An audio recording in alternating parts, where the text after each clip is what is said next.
The following is a special presentation of Tony Kurre Radio.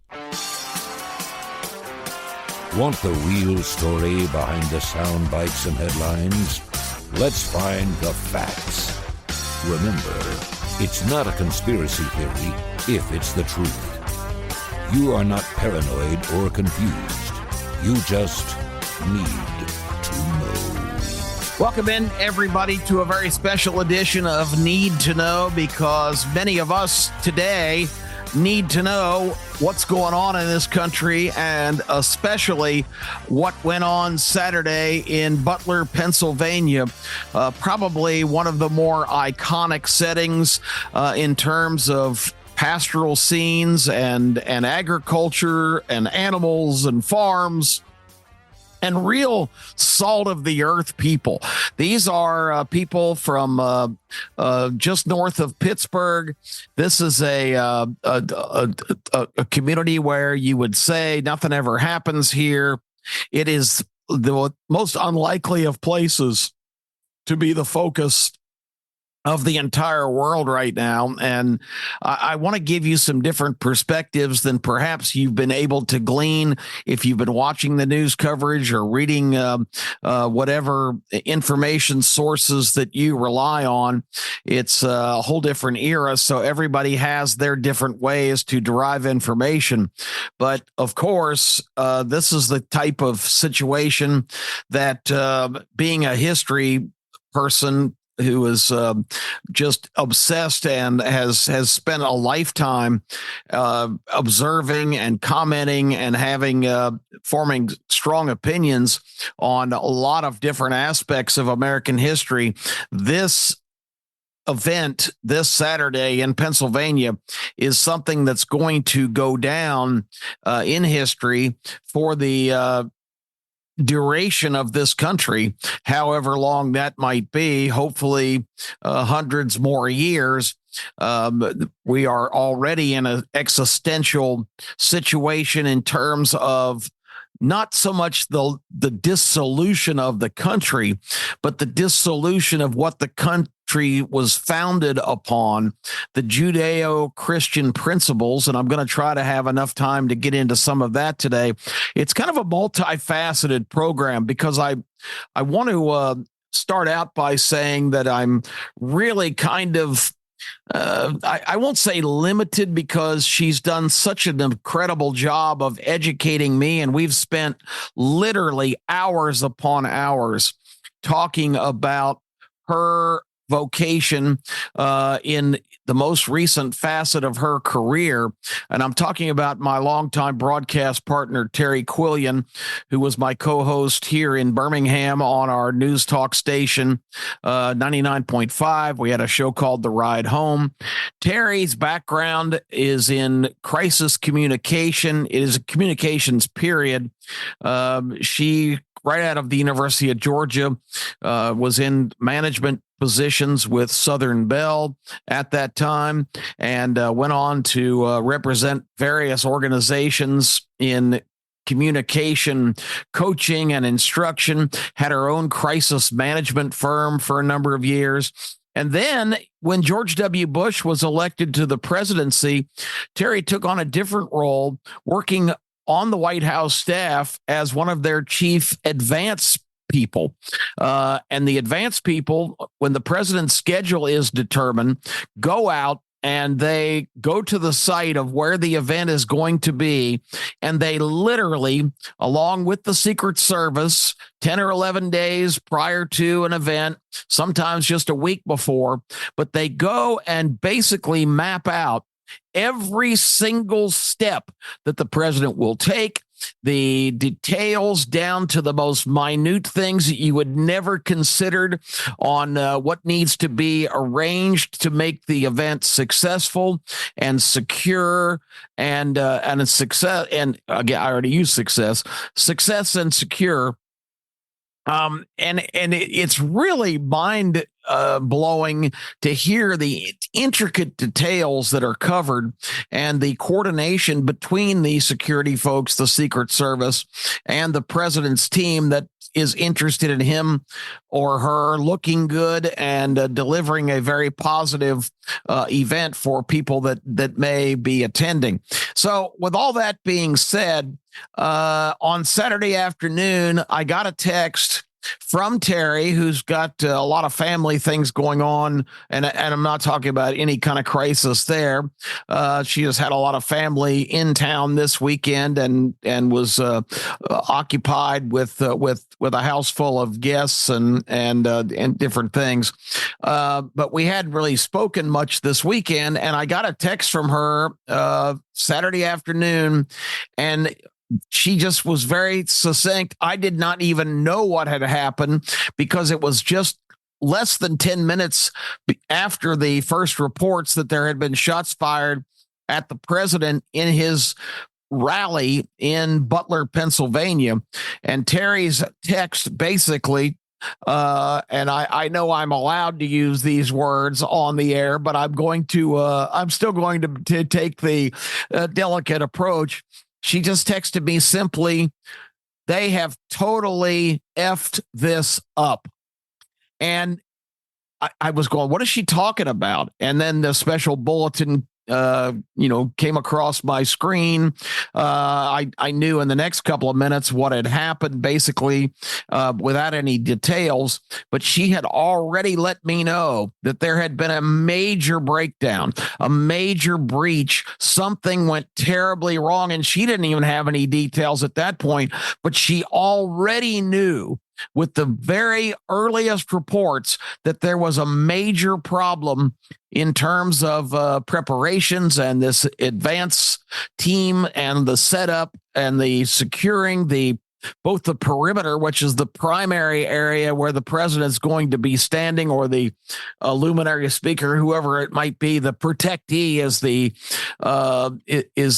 technical term, and of course the outer perimeter. But anything within 300, 400, 500 yards, heavily scrutinized and usually supported by air power, whether it's a drone or a helicopter flying overhead. But you have to remember, Donald Trump is not the current president of the United States. There has been some opposition to him even being afforded any Secret Service protection because of his, quote, controversial, unquote, standing.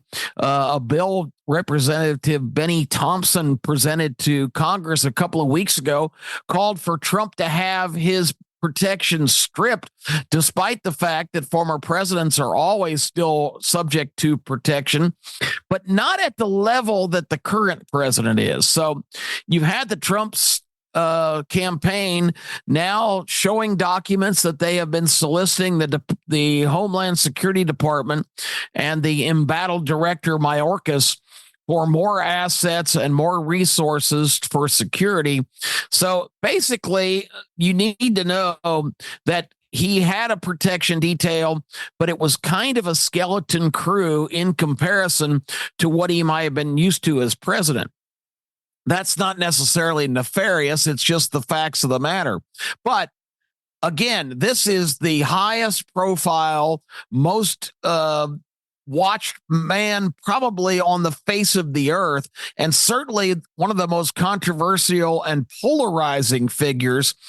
If you're going to have security for events with 30 to 35,000 people in an open field, there's a lot of personnel that needs to cover that. And the first, we have not heard a word from the Secret Service, which is mind-boggling, because the compulsory press conference where they gather everybody, including the local dog catcher, to make a comment in succession, that happened like midnight Saturday night. And it was the state police, the local police, and the FBI director, or not the director, the FBI lead agent that had been set up to head up the investigation. When asked, where is the representative from the Secret Service, the answer was, well, they didn't have a representative available at this time. You know what breeds people's suspicion and people's conspiracy oriented mind and all the different things that start stirring around? It is disclosure. It is basically the obvious battening down of the hatches, because the Secret Service knows right now that they are under the microscope. As Terry said immediately, they effed up, and this incident should never, ever have happened. If you know the extensive preparations and the detail that goes into these security measures at these kind of events. So they've taken the circle the wagons and stay out of sight situation, and it falls on local law enforcement. And you absolutely knew there'd be two excuses coming from government officials. And remember, this administration and this current federal government does not take responsibility for anything. This is absolutely consistent from the day Joe Biden was sworn in to the occupation of all of the departments and offices that are now part of the Washington fabric. Most of them staffed by holdovers from the Obama years. In essence, Joe Biden, who's not cognitively able to function as president, is the figurehead for a third term of Barack Obama, who's really the guy behind the curtain pulling the strings. But all that's a different story. The bottom line is this administration and this current federal government does not take accountability for anything. And so don't expect them to be apologetic or point the finger at themselves. It's going to be, well, there's not enough budget and resources for, the non-president of the United States. The former president does get protection. And let's just say, as much as the scrutiny has gone now on what was not done properly, the response by the people on the ground, Secret Service folks and security people, to shield the president and secure him after the shots rang out, you really can't second guess that effort, although there are people that are already saying, yeah, there were agents that were asking questions while they were still in the pile underneath the podium. Trump dropped down after feeling the shot that whizzed by his ear. And there's a remarkable, absolutely remarkable, maybe one of the greatest photos ever taken. The gentleman's name is Niles. He works for the New York Times. He's a veteran photojournalist, was right down in the well, right in front of the speaker's podium. And when the shots are fired, his instinct was not to drop to the ground like everybody else seemed to be. His instinct was to go forward and continue taking images with his camera. And it has caught the most maybe iconic photo of all time, because this photo, if you haven't seen it, get online and look. This photo shows the actual bullet whizzing past the outer ear of President Trump, who had just turned his head subtly a millisecond before the shots rang out to make reference to a screen behind him where he was getting ready to show some information on the giant screen to the crowd that was assembled on immigration statistics and how much border chaos had been there. But that timing of that graphic coming up and him just subtly turning his head almost to point the crowd in that direction is the reason that we're talking about the near miss and the amazing events of Saturday, instead of talking about the assassination of a former president, and right now very likely to be the next president of the United States. You talk about the threat to democracy. Assassinating the leading candidate and former president is the ultimate threat to democracy, because it takes democracy away. It takes the will of the people away. If one person takes it upon themselves to change history and commit grievous murder in the name of whatever it is, and we'll get into that in just a moment, that is the ultimate threat to democracy. So the ironies are rich. That photo is absolutely remarkable. The whole situation boils down to this was a shooter that was seen by many people in the crowd. They called attention to the police that, hey, there's a guy climbing the building over there carrying a rifle. The building, which was only 130 yards from the podium. It's a one-story kind of a warehouse-looking building that produces plastic and glass for drinking, I guess, vessels or of some kind. I'm not sure exactly what they do, but it's called the AGR company.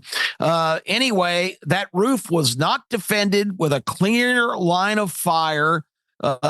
Typically, from Terry's descriptions over the years, all of those different places that would be threatening, that would be needing to be secured, would have actual personnel on board on the roof. And if not that, at least a couple of officers on either side of the building to prevent somebody from getting up there. It's just unbelievable that the building was not even being guarded, and you're going to get the excuse from the Secret Service in twofold. The budget and the resources weren't there to properly staff that event, so they depended on local and state authorities. So they're going to point the finger at the local cops and the state troopers that were dispatched instead of them being responsible. And the second thing is related to that as well. So budget and resources, and they're also going to again say that the presence of the local and state personnel was inadequate and inept. They're not going to take the blame. They're going to pass the buck and say, "Hey, we secured the perimeter. It was their job to take care of all the things on the outer perimeter."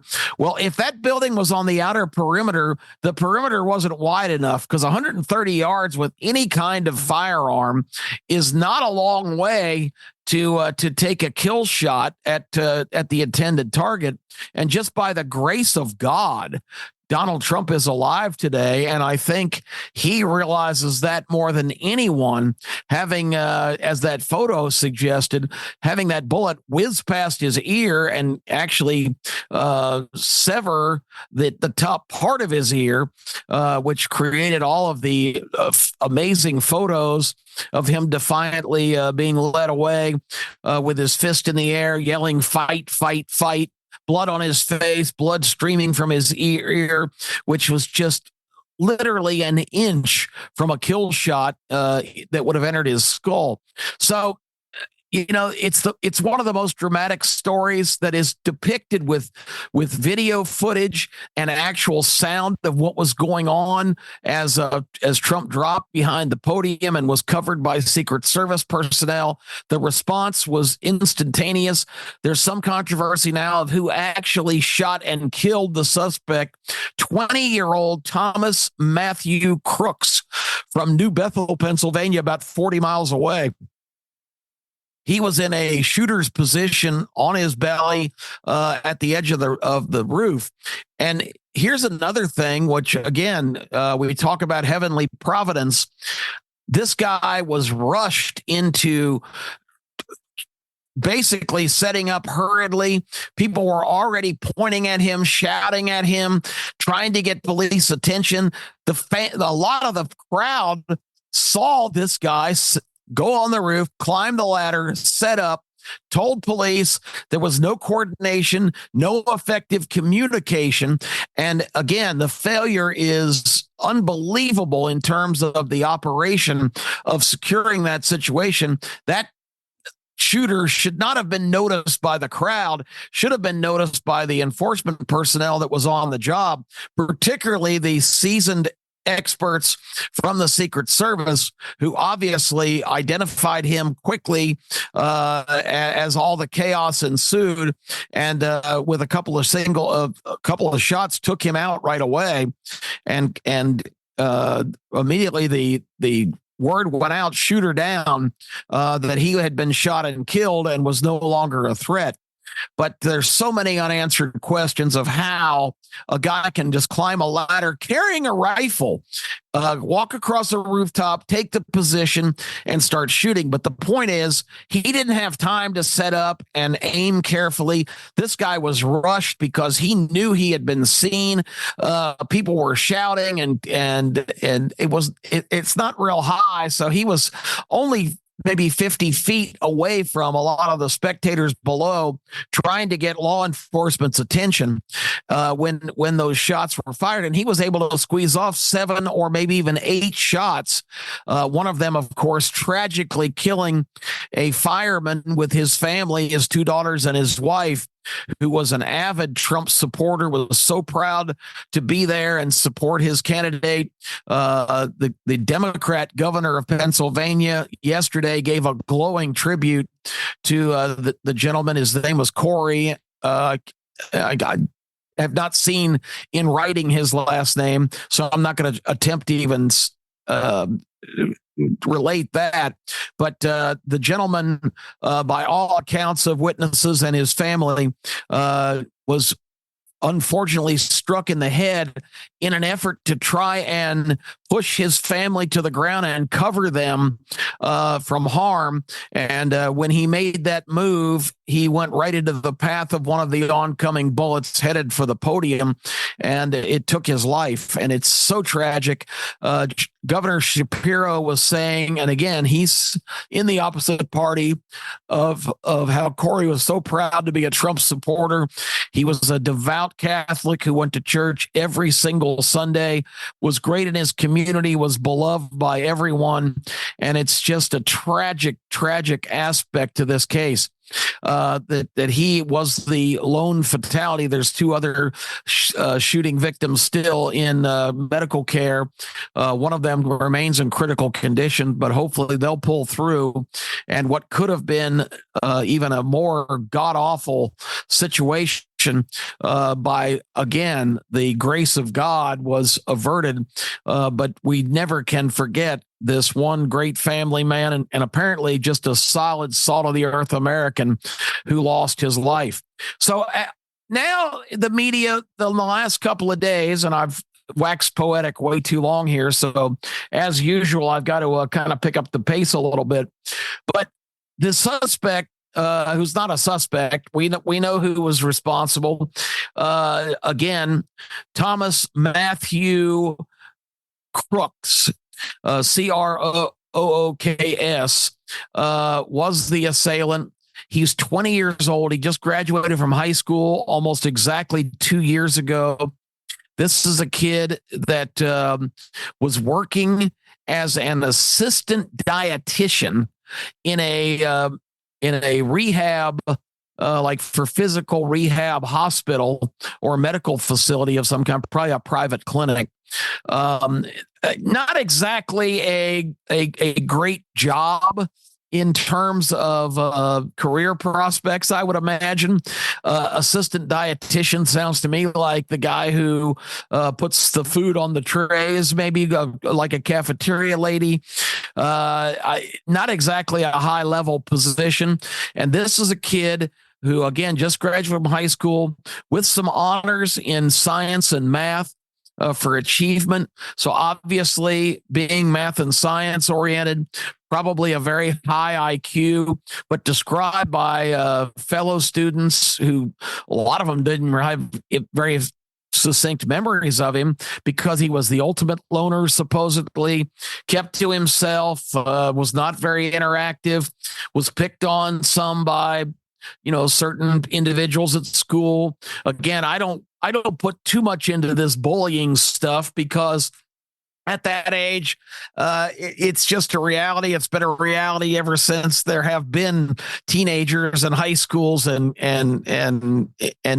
mass interactions of different personalities. If you're quiet and you're a little bit odd, you're subject to some abuse. The difference in this area is at the end of the school day at 3:00. If you're one of those kids, you can kind of beat a path home and you have a sanctuary from it until the next morning when you have to go back to school. Well, now with social media, there's no sanctuary. You can be abused online or through your social media contacts or Instagram. If somebody's picking on you, it can be a 24-hour-a-day situation. We don't know any of that. What we do know is this guy was socially isolated. He had a lot of skills, obviously a high IQ, math and science person. And amazingly, this guy was working basically in a cafeteria at a health clinic, not pursuing any kind of studies, which indicates to me that, again, his awkward personality and his kind of sense of lack of self-worth. And I was talking to my son about this last night, and I said, if you look at so many of these shootings, so many of these mass shootings, and so many of these high profile situations like the shooting of Gabby Giffords, the congresswoman from Arizona, shot in the head and somehow survived. Of course, her mental capacity is extremely diminished. Just a heinous act committed by a guy named Jared Loeffner. But that, if you go back and look at so many of these high profile mass shootings and other things, abominations like this on Saturday, it's typically you can draw immediate commonality. It's so often a kid between 17, 18 years old and 22 and 23. That's really the sector of population that's mostly responsible for these kind of atrocities. And you start to look for the link in that. And I mentioned to my son, they're obviously being loners, socially inactive, which means they probably are, frustrated by the fact that they find themselves and label themselves as inadequate and unattractive and unable to, have any contact with females. And he said, "Oh yeah, you're talking about incels." And I said, explain that term. He says, it just stands for involuntary celibates. And, when you're a 18, 19, 20-year-old kid, you've got a lot of mental development. Your brain's kind of shaping into what you're going to be and what you're going to think. And you've got raging biological situations happening where your number one instinct is to cavort with the opposite sex. And if these guys, and Clayton says there's a whole community of them who basically blame every problem in their existence and every degree of their inadequacy to the fact that they are not able to attract female attention. And it's such a basic kind of a concept, but there's got to be some similarity here. And when you get an individual who's kind of an extreme case, that it kind of goes into this shell of isolationism and hopelessness, sometimes I think it explodes into these kind of acts where this individual needs to gain notoriety. And what better way than to shoot up a schoolhouse or, create some kind of incident where innocent victims. The kid in Buffalo was 19 that killed 10 people in a grocery store parking lot last year. This is the common thread to all these people. And if you turn the media on right now, you're going to hear, well, they're scouring this guy's background and looking at all of his associations, which he doesn't have any. He's a loner. Pay attention here. Did he work with somebody else? Not likely. It doesn't sound like he talked to anybody else. This is a guy who was screaming for recognition and identity. And what better way to call attention to oneself, someone who feels insignificant and completely anonymous to the rest of the world, than to take a shot and try and do something so notorious that they're going to be remembered forevermore. And Donald Trump, whether you like him or not, is the most visible, most polarizing, most controversial, most visible person in the entire world. So what better target would there be than when you hear Trump's coming to a rally a half hour from your house, you have access to your father's rifle, you're miserable, you're hopeless, your hormones are boiling over, your mental capacity is depleted because you've already sized yourself up as having no chance for any kind of successful life. It's ridiculous that you could reach that conclusion at 20 years old, but that to me is the obvious reason that this keeps happening with this particular age group being the person's responsible. And you're not hearing any media talking about that. They're looking for political connections and people that may have driven him to this decision. But Trump was the obvious target, and the convenience of him being so close to where this kid was. This would have been the ultimate act to really say, hey, I exist. I am not obscure. I am not anonymous, and I am not someone to be disregarded. And as crazy as that sounds, I am absolutely convinced, although my psychological degree is from Target, that this is what we're dealing with.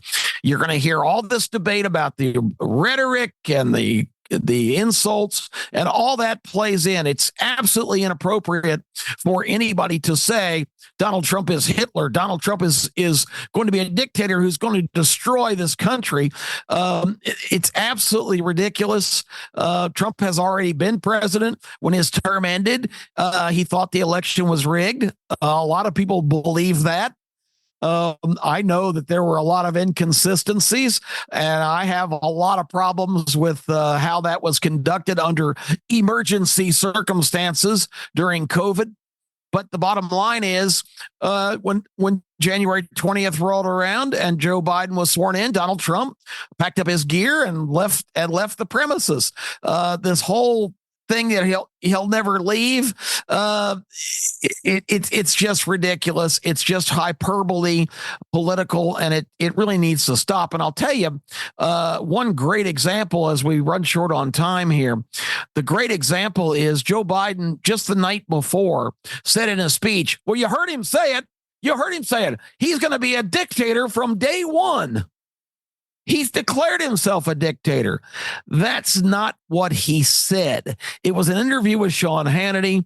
So Hannity said, how do you answer that people say you're going to be going there for revenge and you're going to be a dictator and there'll never be another free and fair election? And Trump responded, well, I'll tell you what.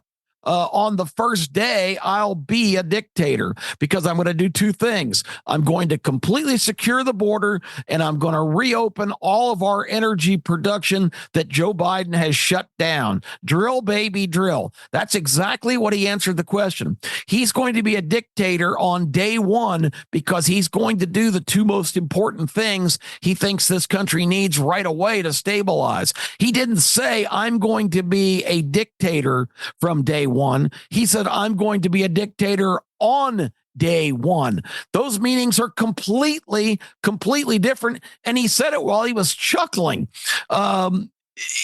This was, and now they're using this. If you watch the Democrat ads, they're using that quote, but they're scrambling the words. A dictator on day one, as opposed to a dictator on day one. It's a completely different connotation, and all of this needs to stop. And the public needs to be aware of how things are manipulated to just create this. I don't even know what to call it, facade that what they say over and over, redundancy will eventually register, and that will become the public narrative. And it's really got to stop. there's got to be people in the media responsible enough to go, well, here's the actual quote. That's not what he said, but you don't have that because you've got a media that's basically complicit to whatever the party in power currently wants them to do. I remember as a child thinking, gosh, if you live in Russia and China, you can't even get any information that's not controlled by the government. That is steps towards a government that we are not founded to have, and it is inconsistent with all of the great freedoms, liberties of the people, by the people, for the people that we hold so dear. So that's some thoughts on what happened this weekend. Going forward, let's see. Trump has supposedly torn up the speech he was going to deliver Thursday night at the convention. He is going to call for unity and healing. And, a person that has a near-death experience like this, if their perspective's not changed, wow, that's something that I can't even imagine. Just the fact that if you are able to go to sleep that night after something like this happens, if you don't wake up in the morning with a whole different mindset and have it's almost like surviving a plane crash. You're not supposed to be here the next day, and you still are. It will change anybody's perspective, and it's going to be fascinating watching everything unfold moving forward. That's some of the things you needed to know. I could go on for hours. I've got a lot of information on my Facebook page and on social media, a lot of writings about this subject. So catch all that, because right now I seem to be one of the only people talking about this, the commonality between these assailants responsible for these heinous acts, these abominable situations that should never occur. And so much of the time, it's only takes, and this I'll leave you with, it only takes one act of human kindness to reach out to somebody who may be in trauma or maybe dealing with a lot of misconceptions about the world and themselves. A lot of times you give somebody a leg up, and it can make such a difference. Every single one of us probably knows some people that think, well, this guy or girl's a little odd. She probably just needs some attention and acknowledgement that you are a significant human being. It doesn't take much to do that. And there's so many ways to express those sentiments. A delivery person that comes to your door that seems a little off and hands you your food. Don't just close the door in their face. Ask them how their day is going. Just be kind to your fellow human beings. That's a good basic starting point to try maybe to reach some of these people that are seemingly unreachable because they do not have the advantage of kind human contact. I'm Kip Keefer. That's Need to Know on the Tony Kurre Network. We'll be back next week. Don't miss Keefer and Kurre coming up this week. Tony and I will be talking about whatever subjects come to mind. And, of course, the starting lineup, ABC 3340, Saturday mornings, 10:30. Football season just 5 weeks away. Can't wait. We are going to have the best lead-in show to the SEC on ABC every week on channel 3340 at 10:30. Don't ever miss it. I'm Kip Keefer. That's what you need to know. Thanks for listening. This has been a special presentation of Tony Kurre Radio.